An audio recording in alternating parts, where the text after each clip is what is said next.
최선을 다해서 열심히 살아오신 여러분들을 예수님의 마음으로 위로하고 격려합니다. 특별히 오늘은 상당히 오랫동안 보지 못했던 형제와 자매들을 보게 돼서 너무나 반갑고 또 감격스럽습니다. 앞으로 코로나 이 상황이 빨리 잠잠해져서 예전에 우리가 행복했던 그런 일상들이 다시 돌아오고 회복되기를 간절히 소망합니다. 요즘 코로나 상황이 많이 좋아지는 것 같기는 해요.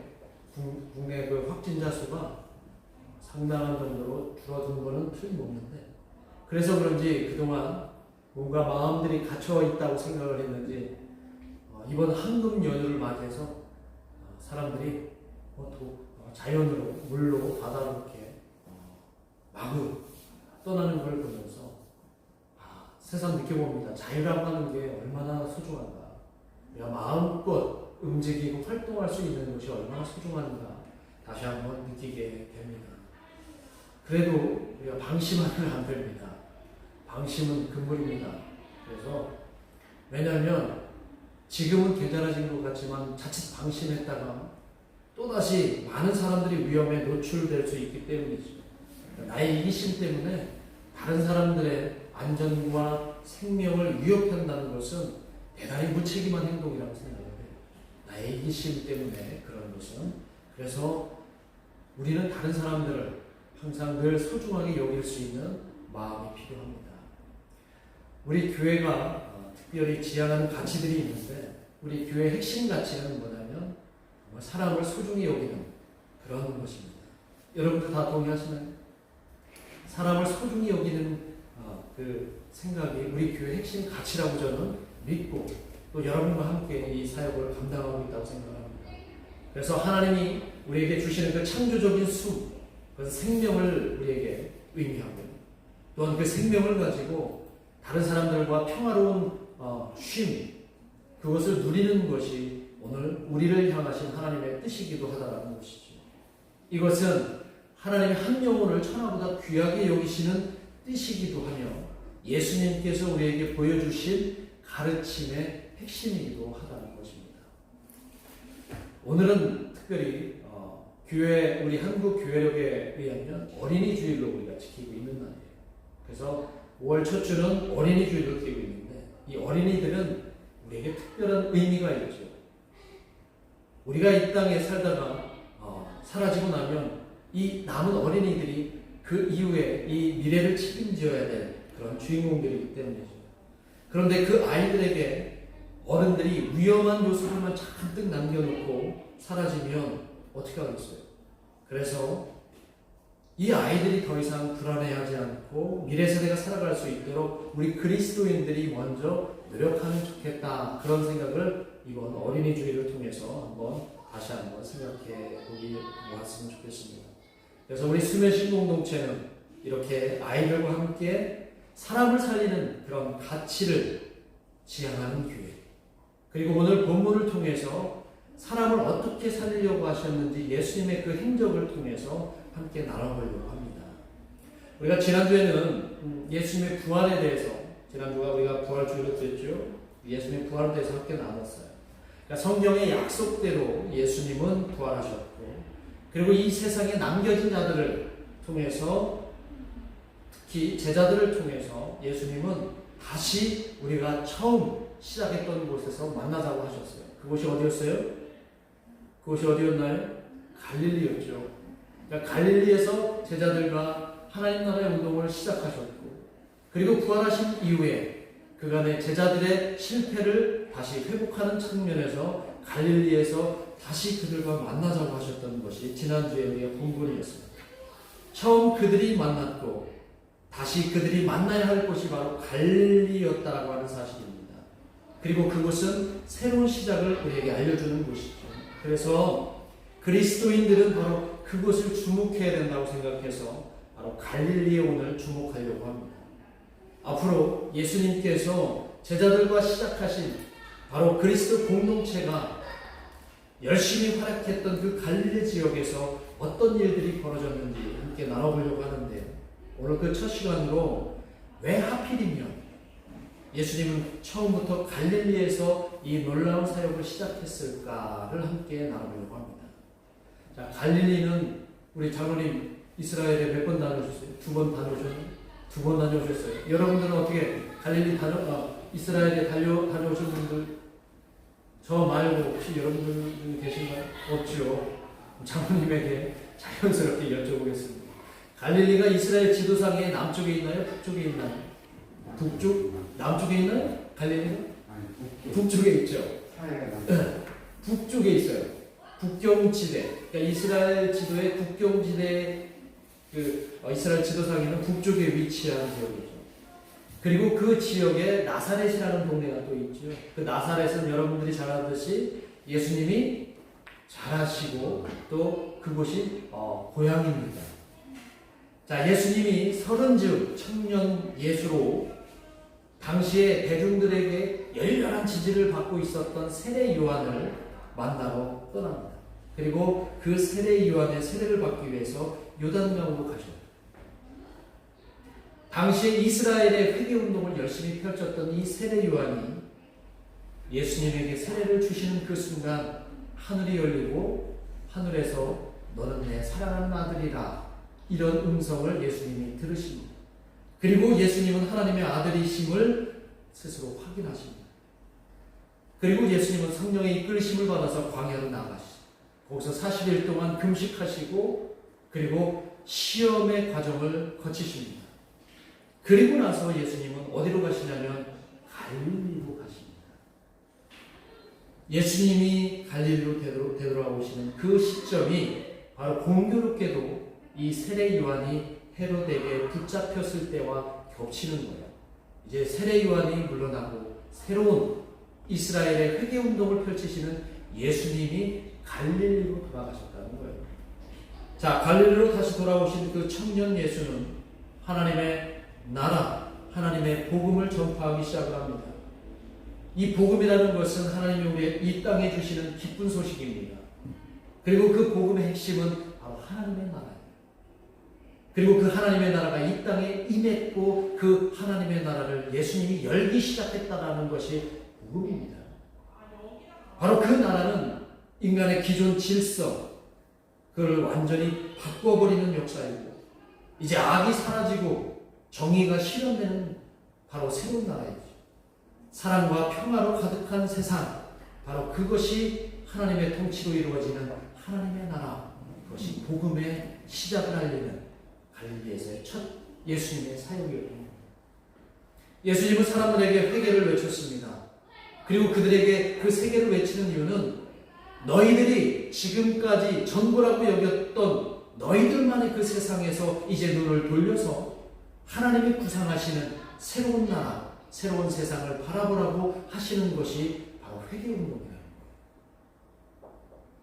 이것이 진정한 회개입니다. 이전에 내가 바라봤던 것과 전혀 다른 것을 바라볼 수 있는 새로운 터닝포인트의 삶의 시점을 회개의 시점이라고 부릅니다.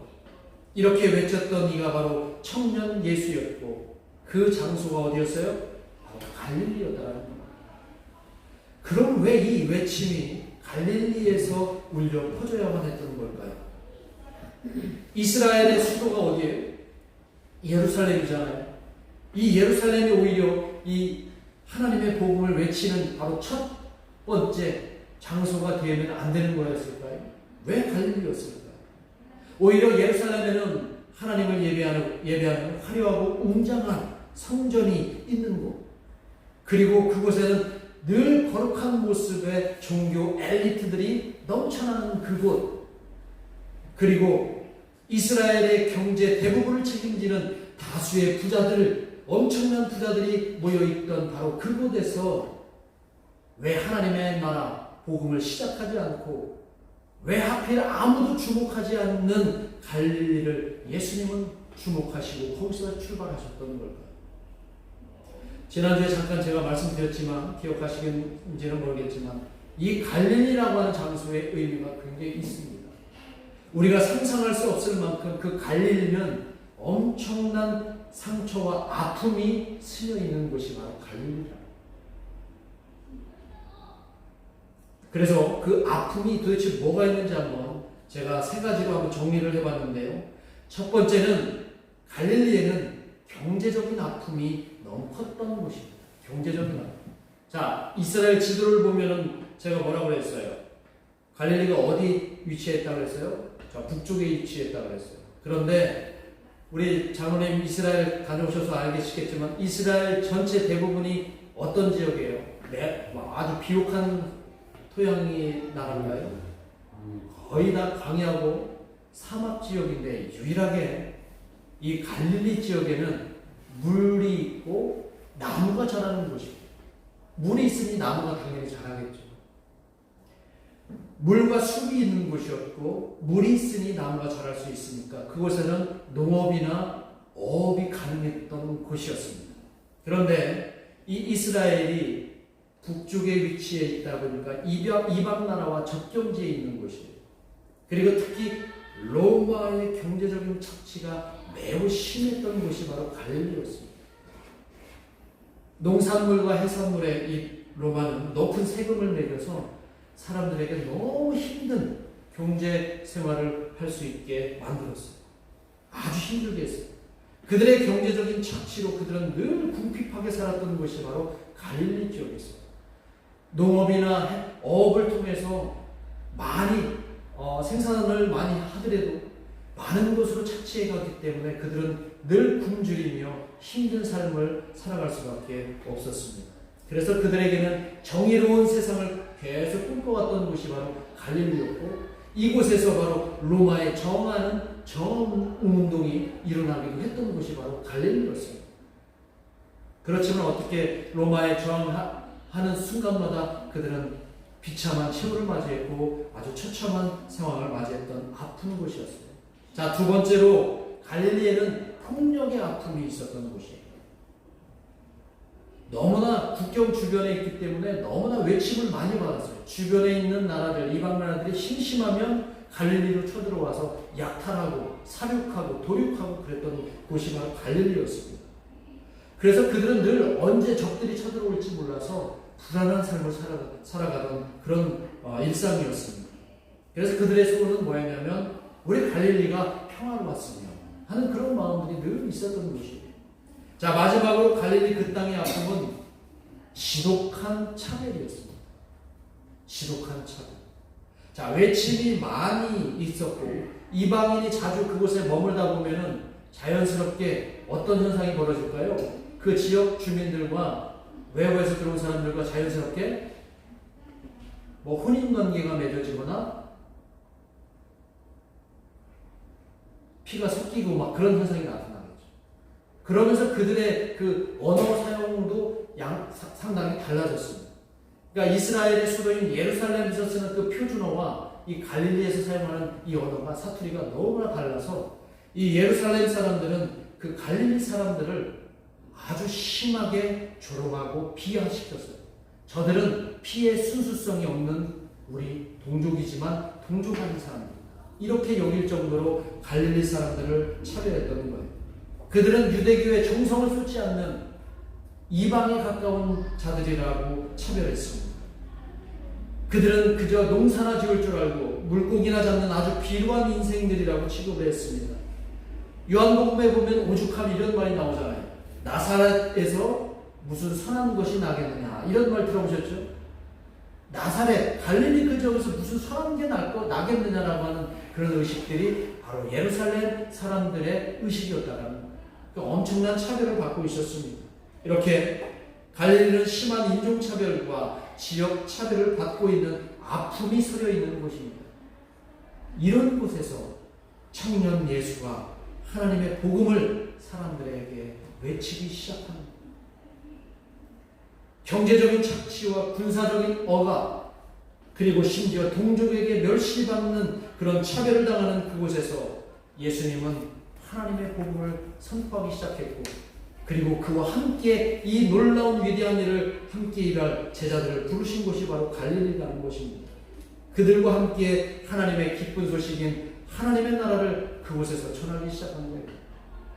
바로 그곳에서 사랑과 용서라는 말을 시작하신 거예요. 치유와 나눔을 먼저 시작한 것이 바로 갈릴리라는 것입니다. 가장 아픔이 서려 있는 곳에서 가장 아파하는 사람들과 함께 사랑과 용서 그리고 치유와 회복을 시작하신 것입니다. 어쩌면 예수님이 말씀하시는 그 사랑은 상처 속에서 훨씬 아름답게 피어나는 꽃과 같은 것이 아닌 것입니다.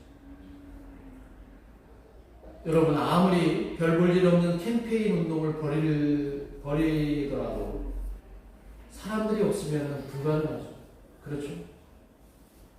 아무리 취지가 좋은 그리고 비전이 있는, 그래서 이것은 곧 이 세상을 바꿀 수 있는 놀라운 사회적인 운동이라고 우리가 시작하더라도 사람이 없으면, 사람이 함께 하지 않으면 불가능합니다. 세상을 바꾸고 싶다면 그 뜻에 공감하는 사람들이 함께 해야 하는 것이죠. 혼자서는 할 수 없는 것입니다. 우리 수면식교회도 마찬가지라고 생각을 합니다. 저 혼자 아무리 교회 본질을 제가 지키려고 하고 또 하나님이 원하시는 그 사역을 펼치려고 해도 여러분이 계시지 않으면 불가능하다는 겁니다.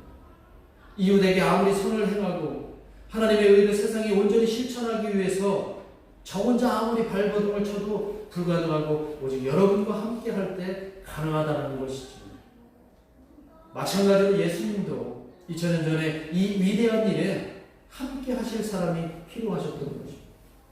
그래서 이번에는 함께 할 사람들을 왜 누구를 선택하셨는지 한번 살펴보려고 하는데, 예수님이 어느 날 갈릴리 해변을 걸으시다가 이 바다에서 그물을 던지는 시몬 베드로와 그의 형제 안드레, 그리고 배에서 아버지와 그물을 깁는 야고보와 요한을 부르십니다. 그리고 예수님이 그들에게 이렇게 말씀하세요. 나를 따라오너라. 내가 너희를 이제부터 사람 낚는 어부로 만들어주겠다. 이런 말씀을 하세요. 사람 낚는 어부가 되게 하시겠다라고 말씀하십니다. 사람 낚는 어부. 그런데 오늘 본문의 배경을 보면 놀랍게도 자신들의 생계와 관련된 그 일을 그 4명은 다 그만두고 예수님을 곧바로 따릅니다. 지금까지 자신들을 먹고 살게 해주었던 그 그물과 배를 그냥 내려놓고 예수님을 따릅니다. 어쩌면 예수님이 제안하신 그 일보다 물고기를 낚는 일이 그들에게는 훨씬 수월하고 또 훨씬 이익이 될지도 모르는 일이었어요. 그렇게 좋은 일들을 그들은 놔두고 이제 예수님이 말씀하신 새로운 가치를 향해서 예수님을 따른다는 거예요. 사람 낚는 어부가 되기 위해서입니다. 자, 물고기를 낚는다라고 하는 낚시라는 표현이 있잖아요. 낚시. 영어로 뭐라고 합니까? 낚시를 뭐라고 해요? 영어로? 피싱이라고 하죠. 피싱. 그렇죠? 피싱. 근데 요즘 이 피싱, 물고기를 잡는 이 피싱이 사람들에게 쓰이는 아주 부정적인 용어가 되어버려요.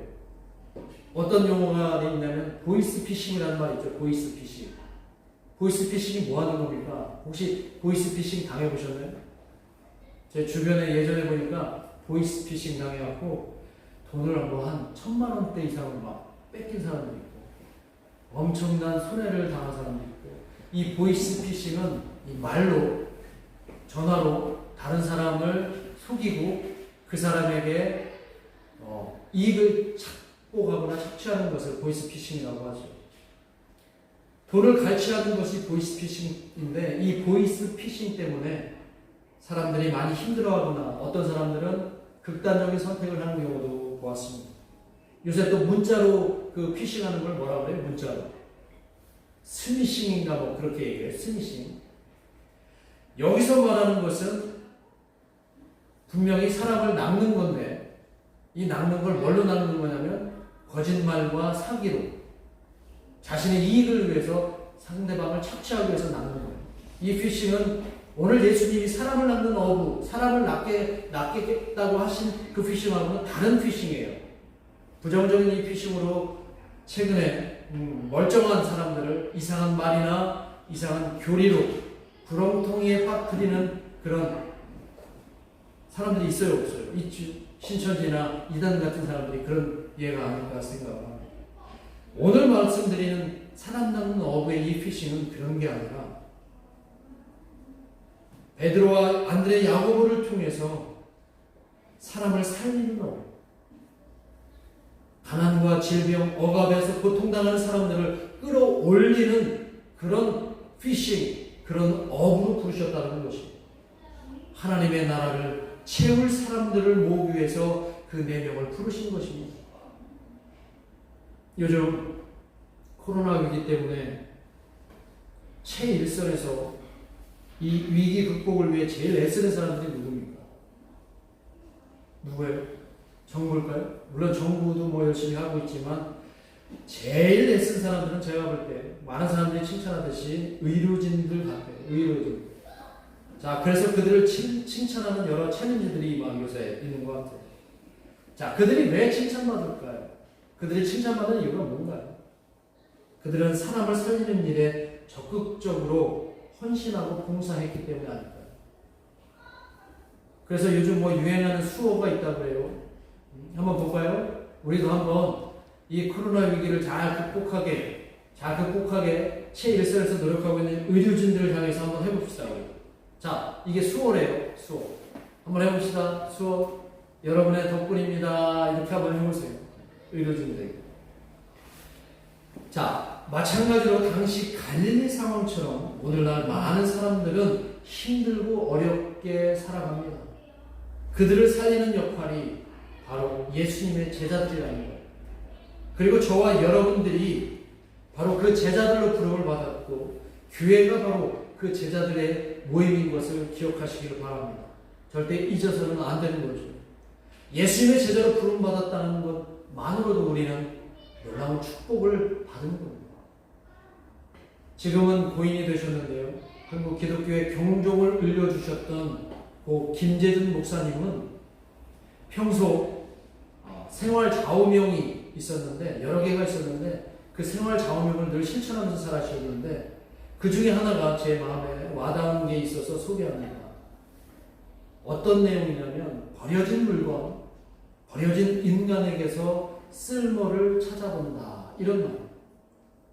여러분들이 쉽게 버리는 물건, 여러분들이 쉽게 외면하거나 이 세상에서 버려지는 사람들을 통해서 쓸모를 찾아본다라고 하는 거예요. 아마 버려진 것에서도 쓸모 있는 것들이 있다. 이런 측면이고 재활용의 가능성도 있다라고 합니다.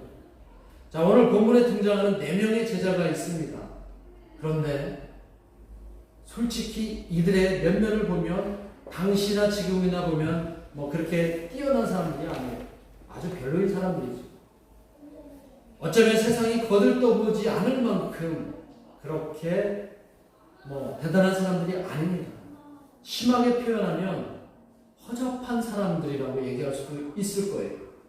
이스라엘이 차별하는 아픔 많은 동네인 그 갈릴리에서 이들은 어려서부터 원하지 않았을 수도 있는데 물고기를 잡으며 그들은 살았을 수밖에 없었을 거예요.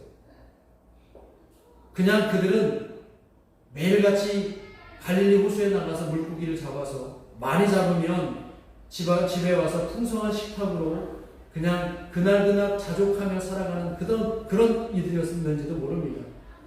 그리고 그들의 배움은 거의 없었어요. 그러니까 성경의 보고서에 보면 그들을 무식한 자라고 이렇게 표현하는 바리새인들이나 종교 지도자들도 있었던 겁니다.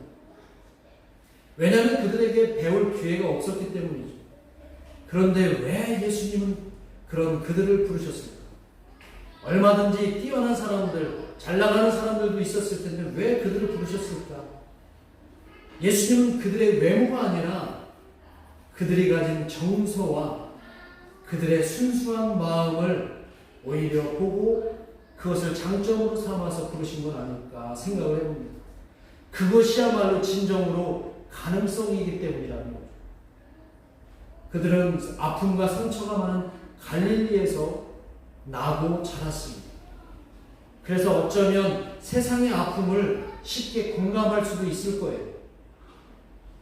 아마 그렇게 예수님은 그들을 바라보셨던 것 같아요.